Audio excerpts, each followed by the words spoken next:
Party ఫిరాయింపుల అంశంపై మరోసారి హాట్ కామెంట్స్ చేశారు ఖైరతాబాద్ ఎమ్మెల్యే మాజీ మంత్రి దానం నాగేందర్. తాను కాంగ్రెస్ పార్టీలోనే ఉన్నానని చెప్పారు.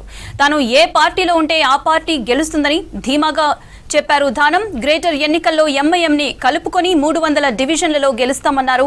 త్వరలో అన్ని డివిజన్లలో తిరిగి సర్కారు పథకాలను వివరిస్తామని చెప్పారు.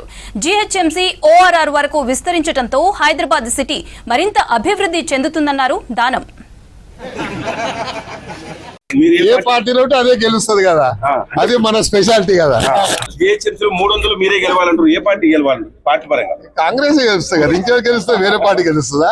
ముఖ్యమంత్రి గారు ఇంత బడ్జెట్ ఇచ్చి ఇన్ని అభివృద్ధి చేసిన తర్వాత మళ్ళీ ఏ పార్టీ గెలుస్తుందని నువ్వు తిరకాస్ మాటలు ఎందుకు? కాంగ్రెస్ చెప్తున్నాం కదా, కాంగ్రెస్ ఏ పార్టీలో అదే గెలుస్తుంది కదా, అది మన స్పెషాలిటీ కదా. జీహెచ్ఎంసీలో 300 మీరే గెలవాలంటారు. ఏ పార్టీ గెలవాలంటారు? పార్టీ పరంగా కాంగ్రెస్ గెలుస్తుంది కదా, ఇంకే గెలుస్తే వేరే పార్టీ గెలుస్తుందా?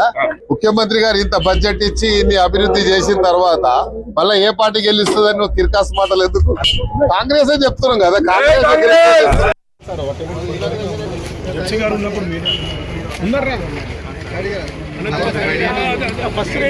వెళ్ళిపోతారు అట్లా అని.